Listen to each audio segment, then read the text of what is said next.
I was scrolling the Murdered by Hospice Facebook group, yes, there is one, to see what kind of misinformation those conspiracy theorists were spreading today, and they did not disappoint.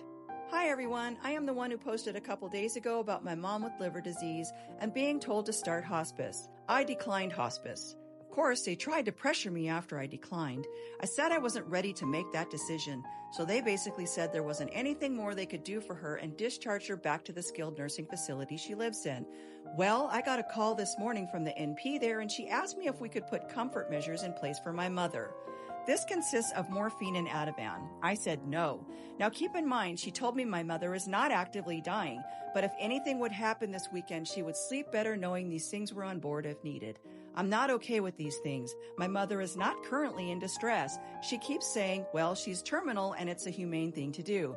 So frustrated. Am I being unreasonable? The short answer is yes, but my question to them would be, why would you choose to seek advice from the members of a Facebook group called Murdered by Hospice? So I wanted to respond with some sound advice from an actual hospice nurse with 20 years of experience, but there were some barriers. Before you can comment, you have to answer a couple of questions. Has your loved one or friend had a negative experience with hospice? If not, why do you want to participate in this discussion? Do you work for hospice palliative care? And if so, what is your perspective of the group members' experiences? In other words, if you're going to say something positive about hospice, like the truth, they're going to censor you. So I didn't bother, but I still wanted to peruse the advice that she was getting from these group members. The humane thing to do is keep telling them no to any of their comfort measures. Morphine, Ativan, and Haldol.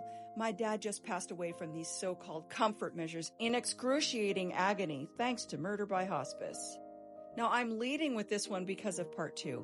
I was not the POA, nor drove an hour away to watch the hospice clean up their evidence, but I have photos of it all. The overarching theme of the members of this group is that many of them did not have legal decision-making authority for their person on hospice. There's a reason for that, okay? If you don't want your person on hospice to suffer, the call is coming from inside the house. Let's look at a few more. If your mother is not in distress, you do not have to pre-order those things. If over the weekend she shows signs that she needs them, they can get the order then. Nursing homes have access to that stuff more than just the weekdays. Said no one ever who's worked in a nursing home over the weekend and tried to reach the doctor on the golf course or get liquid oral morphine from a pharmacy. And here is the response to that one.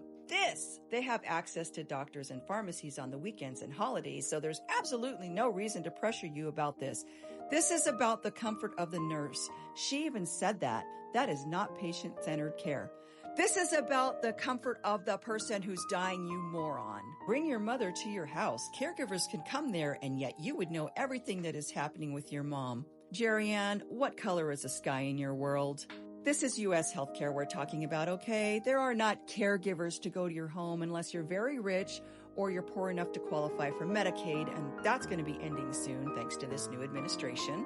It is terrifying to have these prescribed and administered at the discretion of the care home.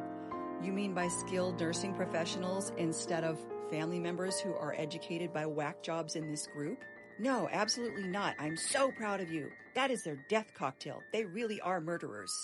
Right, because if it wasn't for hospice, everybody would live forever. No one would ever die. This group is unhinged. If you don't believe me, go see for yourself, but I have to warn you, it's terrifying. Also, if you want to know the real truth about hospice death and dying, make sure to give me a follow and link in bio.